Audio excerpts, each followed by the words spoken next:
स्मृति ईरानी भी फर्जीवाड़ा की, अब उनकी पुत्री भी वही फर्जीवाड़ा कर रही हैं और कुछ नहीं। कहा जा रहा है आप लोग उन्हें बदनाम कर रहे हैं, उनकी बेटी को बदनाम कर रहे हैं। क्यों, क्या उनकी बेटी को तो कोई जानता भी नहीं था। जो ये बोलिए कि बदनाम नहीं, सच सबके सामने आ गया, देश की जनता के सामने सच ला दिया गया। रेस्टोरेंट या बार चलाना कोई गलत थोड़ा नहीं, बिल्कुल गलत नहीं है, लेकिन व्यक्ति, मरे हुए व्यक्ति के नाम पर फर्जीवाड़ा करना गलत है ना। रेस्टोरेंट बार चलाना किसने कहा गलत बात है, लेकिन मरे हुए व्यक्ति के नाम पर और फर्जीवाड़ा करना गलत है। लेकिन स्मृति ईरानी कह रही है कि मेरी बेटी तो कॉलेज में पढ़ती है, वो तो 18 साल की है। देखिए ये वीडियोस, पूरा देश ने वीडियोस देख लिया है कि स्मृति ईरानी की बेटी क्या करती हैं, देशवासियों से छिपा नहीं है। और झूठ बोलना, लगातार झूठ परोसना, यही तो इनका काम है, यही तो इनका कल्चर है भारतीय जनता पार्टी का, कि देश की जनता को अगर सामने दिख भी रहा है सच, तो वो सच पर भी झूठ को परोसना बहुत अच्छे से, बेशर्मी के साथ और ढिठाई के साथ, यही भारतीय जनता पार्टी की पहचान है आज के तो देश में। स्मृति ईरानी झूठ बोल रही है, कांग्रेसी झूठ बोल रहे हैं?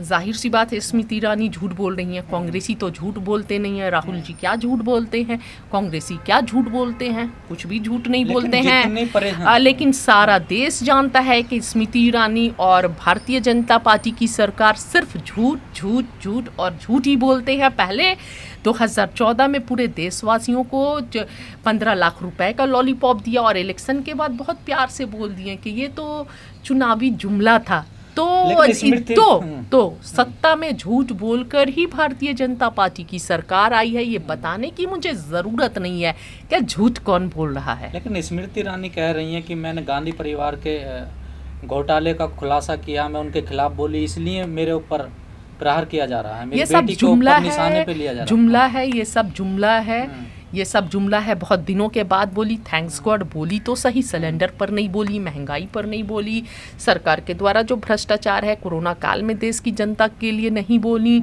और जो बच्चियों का बलात्कार होता है उस पर उनके मुंह में सलू टेप लगा है। मैं तो सोची थी कोमा में चली गई, कम से कम कोमा से जागी तो सही स्मृति ईरानी जी। इसलिए मेरी बेटी को निशाना बनाया जा रहा कांग्रेस। देखिए ये सब तो बहाने हैं घोटाला का, विपक्ष को दबाने के लिए ईडी का उपयोग किया जाता है। कोई घोटाला नहीं है, कुछ भी नहीं है।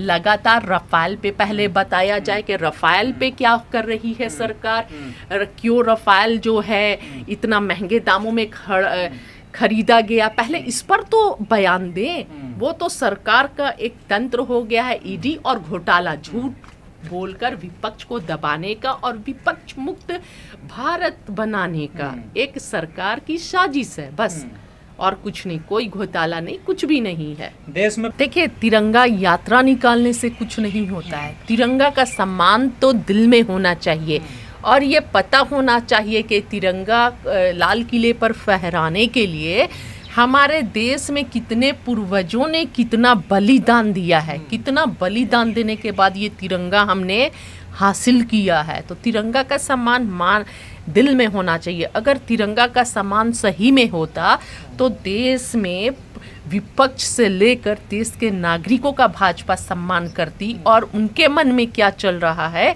ये सोचती और ये पता करती कि विपक्ष क्या चाहती है। इस तरह का स्टेटमेंट नहीं देती कि कांग्रेस मुक्त भारत।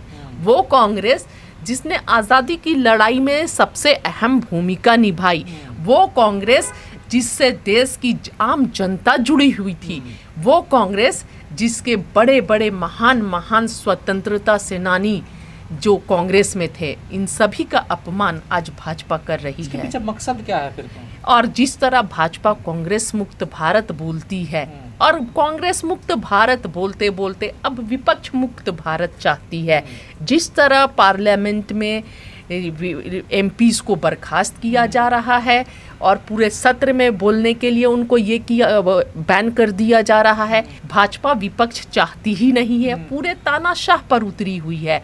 तो जाहिर सी बात है तानाशाह का मतलब है कि ज़्यादा दिन तक देश पर हुकूमत किया जाए, युवाओं को रोज़गार आज नहीं है, महिलाएं सुरक्षित नहीं हैं, किसान दुखी हैं, छोटा व्यापारी और मजदूर सब दुखी है, मजदूरों की कोई सामाजिक सुरक्षा नहीं बची। जो भी उनके लिए पहले लाए गए थे लॉज, कानून, उन सभी को निरस्त कर दिया गया है। तो सरकार सिर्फ 2-4 पूंजीपतियों को लेकर और भाजपा सरकार देश चलाना चाहती है और इसमें किसी का भी इंटरफेरेंस नहीं चाहती है।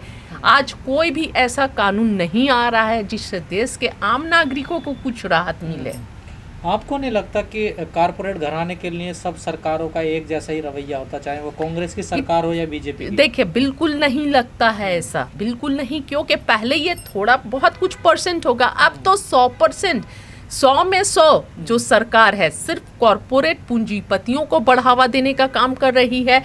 और पहले कांग्रेस हर तबका की पार्टी थी, गरीबों की, किसानों की, मजदूरों की, आम जनता की, सभी के बारे में सोचती थी, सभी को लेकर चलती थी। लेकिन यह भारतीय जनता पार्टी तो सिर्फ अडानी और अंबानी को लेकर चल रही है। आज अंबानी, अडानी जो है विश्व के चौथे रईस आदमी बन गए हैं। और भारत की स्थिति देखिए कि आज रुपया कहाँ पहुँच गया है, $1 80 रुपीज़ पहुँच गया है। इतनी हालत ख़राब हो गई है। पेट्रोल, डीजल, महंगाई, खाने की वस्तुओं पर जीएसटी, आटा पर, दूध पर, दही, छाछ, सभी पर जीएसटी लग गया है। और अफसोस की बात यह है कि हीरा पर बहुत कम जीएसटी है, 1.2% कुछ ऐसे। और शिक्षा पर जीएसटी लग गया है, किताबों पर जीएसटी, पाठ्य सामग्री पर जीएसटी लग गया। जबकि पाठ्य सामग्री तो फ्री ऑफ जीएसटी होना चाहिए, टैक्स फ्री होना चाहिए, ताकि देश का हर तबका पढ़ सके, आम युवा पढ़ सके, देश का भविष्य बना सके। लेकिन सरकार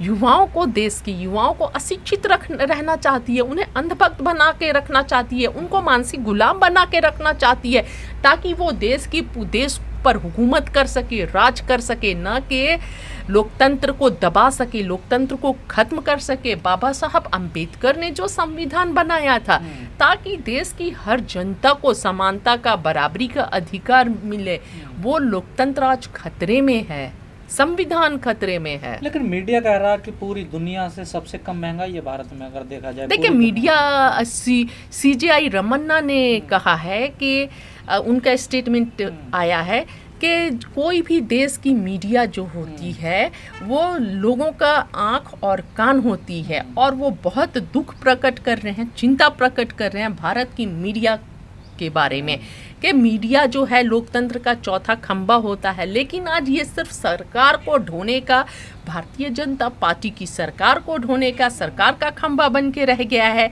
सरकार की गलत नीतियों को किस तरह लोगों तक तोड़ मड़ोड़ कर पेश किया जाए, सरकार की गलतियों पर किस तरह लीपापोती करके जनता तक परोसा जाए, मीडिया का आज सिर्फ यही काम रह गया है। और जो आज भारत की दुर्दशा है, और जब लोगों को समझ आएगा और नींद से जागेंगे, जो धर्म के नाम पर आंखों पर पट्टी बांधकर लोगों को नफरत में डुबोया जा रहा है, नफरत की खेती की जा रही है, और जब लोगों को होश आएगा तो मीडिया का नाम, इस दौर की मीडिया का नाम काले अक्षरों में लिखा जाएगा। आपने कांग्रेस का जिक्र किया, कांग्रेस विपक्ष की सबसे बड़ी पार्टी है जी। राहुल गांधी सोनिया गांधी को बचाने के लिए कांग्रेसी सड़कों पे उतर जाते हैं, लेकिन रोजगार के लिए या शिक्षा के लिए, स्वास्थ्य के लिए सड़कों पे नहीं आते वो लोग। देखिए, अब शुरू हुआ है और आते हैं, ऐसी बात नहीं है। राहुल गांधी तो हर टॉपिक पर बोलते हैं। देश का एक ही ऐसा लीडर है हमारा राहुल गांधी, जिसे भारतीय जनता पार्टी से जो डरता नहीं है और जो डरा नहीं पा रही है। हर मुद्दे पर बोलते हैं राहुल जी, हमेशा वीवेयर किए हैं। जब नोटबंदी हुई थी उस पर बोले थे, कोरोना के समय बोल रहे थे कि मार्च में उन्होंने कब अवेयर किया था सरकार को कि आप लोग अडानी का विरोध करते हैं तमाम कांग्रेसी, लेकिन छत्तीसगढ़ में कांग्रेस की सरकार है, अडानी को टेंडर दिए जा रहे हैं तमाम मायनों। देखिए, जब सेंट्रल गवर्नमेंट ही अडानी को दे रही है, अंबानी को दे रही है, तो अकेली छत्तीसगढ़ की सरकार क्या कर सकती है। और सरकार को जनता के द्वारा चुनी हुई सरकार को गिराना और पैसों के बल पर दूसरी सरकार को लाना भारतीय जनता पार्टी का तो मुख्य काम है। और किस तरह ईडी का उपयोग जो जनता की सेवा के लिए होता था, सरकारी तंत्रों का उपयोग किस तरह सरकार कर रही है, ये देशवासियों से छुपा हुआ नहीं है।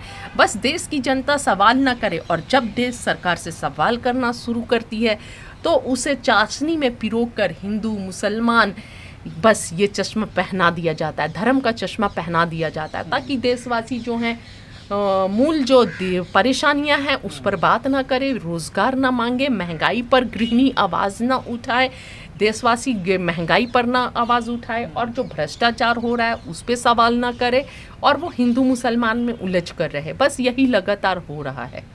तो आपको नहीं लगता कि जनता जानबूझकर उलझ रही है हिंदू मुस्लिम में? बिल्कुल नहीं, जनता बेचारी सीधी है, भोली भाली है। जनता को सरकार के द्वारा बहकाया जा रहा है, और इसमें खास रोल जो आज की नेशनल मीडिया है अपना मुख्य भूमिका निभा रही है कि देश की जनता को किस तरह बरगलाया जाए और हर रोज़ उनको गलत डिबेट्स में फंसाया जाए, देश की जनता के दिमाग को भ्रष्ट किया जाए। इसमें नेशनल मीडिया जो मुख्य धारा की मीडिया है उसका अहम रोल है। स्मृति ईरानी की बेटी के लेकर बड़ा विवाद देश में छिड़ा हुआ है, खासकर कांग्रेसी और स्मृति ईरानी आमने सामने हैं। देखिए, ये वही स्मृति ईरानी है जब 422 रुपए का सिलेंडर हुआ करता था और वो सड़कों पर ढोंग करती थी, और आज 1000 से ऊपर हो गया है, 1100 रुपये हो गया प्रति सिलेंडर पर। चुप है, कहीं उनका पता नहीं है, वो देश हित में भी सवाल नहीं उठा रही हैं, कभी कुछ नहीं बोल। और जहाँ पर देखिए फर्जीवाड़ा है।